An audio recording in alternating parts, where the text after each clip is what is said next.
Bien, ya está con nosotros el invitado anunciado, Jorge Chávez, destacado economista, expresidente del Banco Central de Reserva y presidente de Maximice. Buenas noches, Jorge, gusto de tenerte aquí. Buenas noches, Óscar, un gran gusto.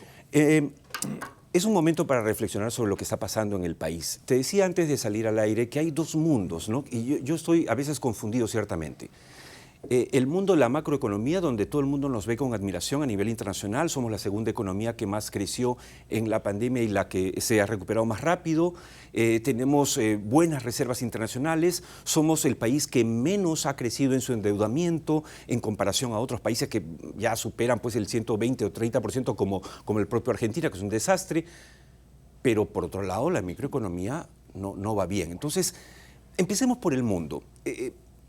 Se ha hablado de la estaflación. La estaflación es esta combinación peligrosísima, explosiva, de inflación con recesión. ¿Tú ves eso inevitable? Bueno, el concepto de estaflación es la confluencia de recesión o estancamiento con inflación, ¿no? Con inflaciones altas.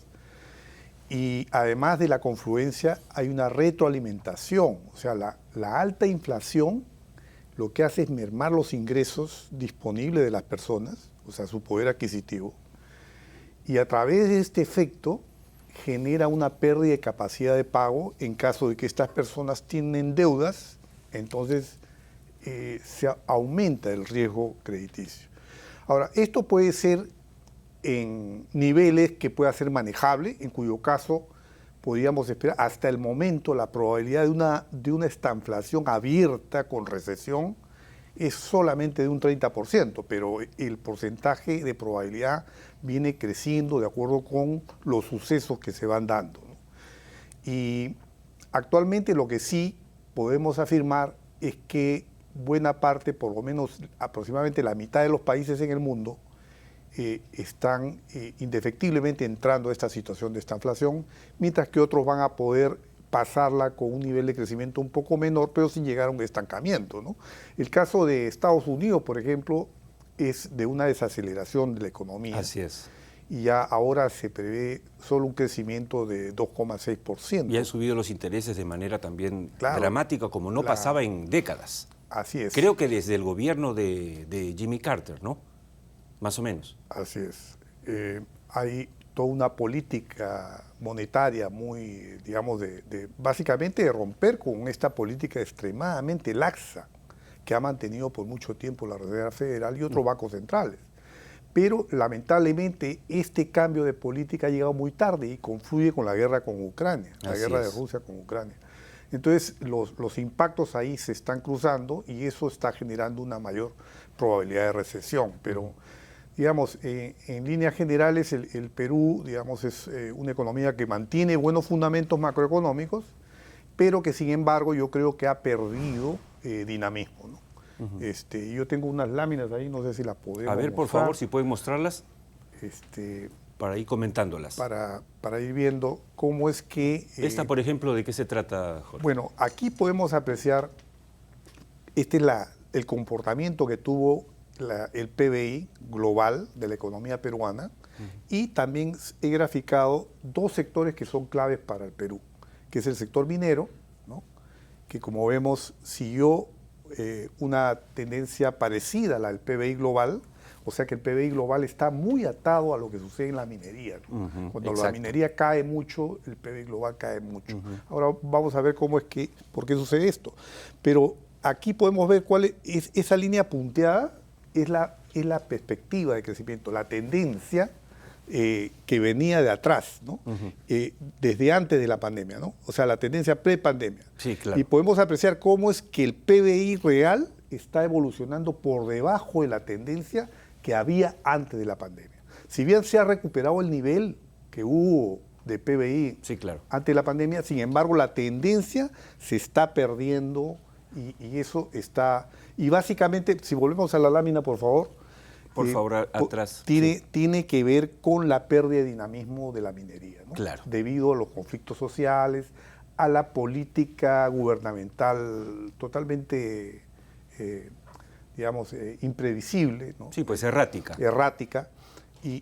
todo esto está generando una pérdida de confianza, Cuando, pérdida de producción. contrariamente a lo que podría pasar, y lo hemos dicho desde el principio en este programa, Jorge, y es el hecho de que, por ejemplo, la aceleración del cambio de la matriz energética en el mundo por el COVID y luego por la guerra de Ucrania, que está obligando a Estados Unidos y a Europa en general a acelerar el camino hacia las energías renovables, beneficia al Perú porque se está demandando mucho más cobre, ¿no? Níquel, etcétera, otros metales que nosotros producimos. Y evidentemente esto podría ser aprovechada, esta ola, en favor del Perú, y estamos haciendo todo lo contrario. Sí, el auge de la economía circular en general va a beneficiar mucho a los países que cuentan con minerales diversos, ¿no? Otros minerales distintos al cobre, al oro, que son los que básicamente hemos exportado más nosotros, ¿no? Y bueno, el níquel va a ser, es un tema muy importante para las baterías de los autos eléctricos. Exacto. Y la producción de autos eléctricos, indudablemente que tiene un futuro tremendo, pero los impactos de esta sustitución energética hay que verlos a mediano o largo plazo. O sea, no es muy poco probable que se pueda producir cambios radicales, por más que Alemania en este momento quisiera lograrlo, pero no se puede. Lo cual nos da una ventana para poder vender nuestro petróleo, nuestro gas y nuestros minerales. Así es. Bueno, y no lo estamos haciendo. Solamente eso, el Perú tiene una condición muy especial en el mundo como zona geográfica en la cual la energía eólica y la energía térmica, o sea, tenemos un potencial enorme, ¿no? Sí. para estas energías que son sostenibles. Y ahora ¿no? el nitrógeno verde, el hidrógeno verde, perdón, de lo cual vamos a hablar ahora con un invitado más adelante también. O sea, el Perú es un país lleno de potencial, por eso es que todavía los inversionistas nos siguen viendo, pero digamos, lo que acabo de reseñar al inicio del programa, que nos duran los ministros 2 semanas, y ahora vuelve a nombrar a todos los viceministros, a todos los directores, o sea, en ministerios importantes como Transportes y Comunicaciones o Agricultura, es un daño tremendo a la economía nacional. Así es. Sí, podemos pasar la siguiente lámina, por favor. Por favor, señor director, a ver cuál es la lámina. ¿Esta? Justamente aquí lo que estamos mostrando cómo es que el Perú está desperdiciando la oportunidad de que la minería se convierta en una palanca de desarrollo para poder justamente diversificar la producción. Exacto. O sea, industrializar. Todos, digamos, la gente que rodea al gobierno se han venido con un discurso como que lo que se necesita es industrializar y para eso hay que eliminar la minería, ¿no? O hay que, y en realidad la industrialización pasa más bien por impulsar la minería, porque la minería es fundamento de la industria y además que genera excedentes que bien utilizados por el gobierno, porque a través, estamos viendo, por ejemplo, el 16% de la recaudación fiscal, ¿no? 63% de las divisas que genera el país son puestas por la minería, ¿no?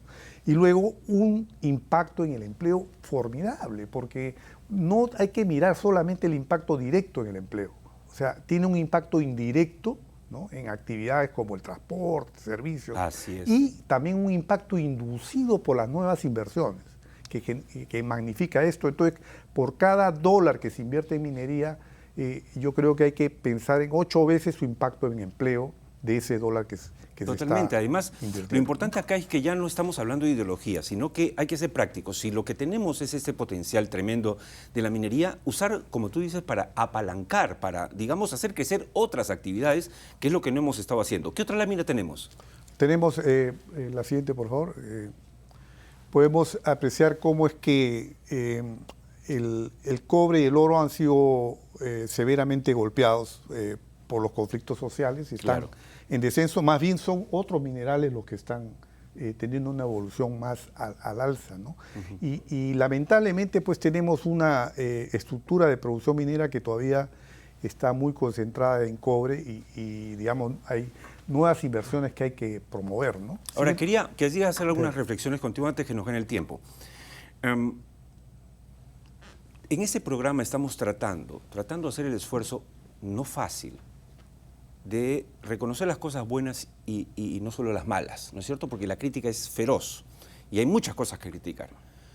¿Crees tú que ha sido importante, crucial, que este gobierno mantenga y renueve, extienda la permanencia por 5 años de Julio Velarde en el Banco Central de Reserva? ¿No crees tú que sería otra la historia en este momento si es que no estuviese él y su nuevo directorio en el Banco Central de Reserva?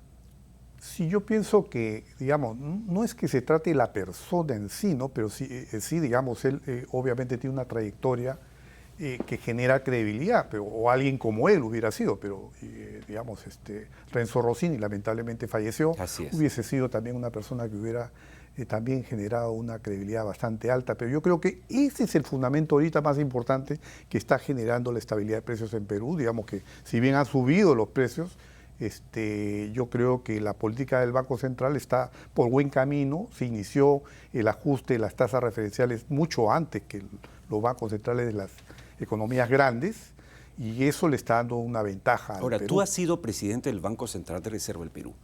¿Qué importancia y qué papel va a jugar el Banco Central en lo que se viene? Es decir, en esta crisis que se viene, hablábamos al inicio de la estanflación, ya sabemos que el tema de los fertilizantes, ¿no? el tema del incremento del petróleo, el combustible por la guerra. ¿Cuál es el margen de maniobra del Banco Central de Reserva del Perú? Bueno, el Banco Central mantiene su autonomía en la política monetaria, pero la inflación no solamente tiene que ver con la política monetaria, también tiene que ver con la política fiscal, ¿no? Y con la política de ingresos. Hay mucha repartición de bonos, adelantos de CTS, adelantos de fondos de pensiones, y todo eso genera, digamos, liquidez en los bolsillos, pero eso está generando, se está convirtiendo en un factor inflacionario. Quizás no sea lo sustantivo en la explicación de la inflación, pero sí creo que está jugando un rol en la presión inflacionaria, y porque en este gobierno, digamos, lamentablemente, no hay una eficiencia en el gasto, no hay claridad en cómo gastar los recursos fiscales de una manera óptima, y entonces se reparte el dinero. Esto ya desde el inicio que empezó con el anterior ministro de Economía, esa ha sido la política, y yo creo que, digamos, eso está generando una, digamos, a corto plazo, claro, ha permitido mantener, digamos, una actividad económica favorecida por esta situación, pero a mediano plazo eso va a tener un impacto negativo, ¿no? Entonces, yo creo que hay que mirar las cosas con un sentido de mediano y largo plazo, y eso está faltando en el gobierno. Última pregunta. ¿Miras con optimismo o con pesimismo el futuro inmediato económico del Perú? Bueno, el futuro inmediato no se puede ser muy pesimistas en realidad, porque digamos, las cosas que está haciendo o dejando de hacer el gobierno no tienen un impacto a corto plazo, sino que afectan la productividad y la competitividad del país. O sea, la productividad ahorita está bajando, la competitividad, la eficiencia del gasto público, y todo eso lo que va a hacer es minar la perspectiva de crecimiento a futuro, y eso va a hacer que generar un escenario de inversión privada mucho menor al que hubiéramos tenido si hubieran habido señales positivas, ¿no? Pero, digamos, esos impactos los vamos a sentir al cabo de 5 años de gobierno, ¿no? Al final vamos a encontrar que la economía va para mí, o se estanca o entra a una recesión tarde o temprano. De acuerdo. Si se mantiene esta, digamos, orientación actual de que los ministros salen, entran, además se cobra cupo por poner a un ministro, no interesa si es que tiene competencias o no. Claro. En fin, yo diría que como si fuera un gobierno de Lampa, ¿no? O sea, no de la Lampa, sino... No de la Lampa, sino de Lampa.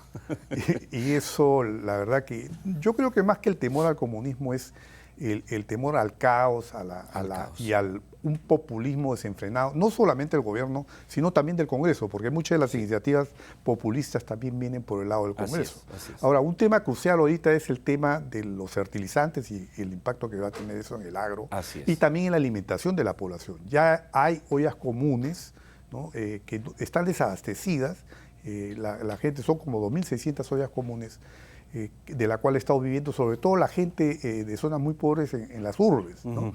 Y hay un problema enorme, y el gobierno hasta ahora prácticamente no ha movido un dedo por ayudar esta situación, y esto se puede agudizar con el tema de los fertilizantes. Ahí tenía una lámina de Ya nos ganó el tiempo, ver, pero nos ha ganado el lamentablemente. tiempo. Jorge, como siempre, muchas gracias. Con todo Clarísimo, gusto. clarísimo tu lectura, tratando de ponderar lo bueno y lo malo. El Perú es más grande que sus problemas y que el gobierno de Castillo, por supuesto, pero habrá otra ocasión para conversar nuevamente. Muchas gracias. Que se arregle la cosa política. Así es, así es. Muchas gracias.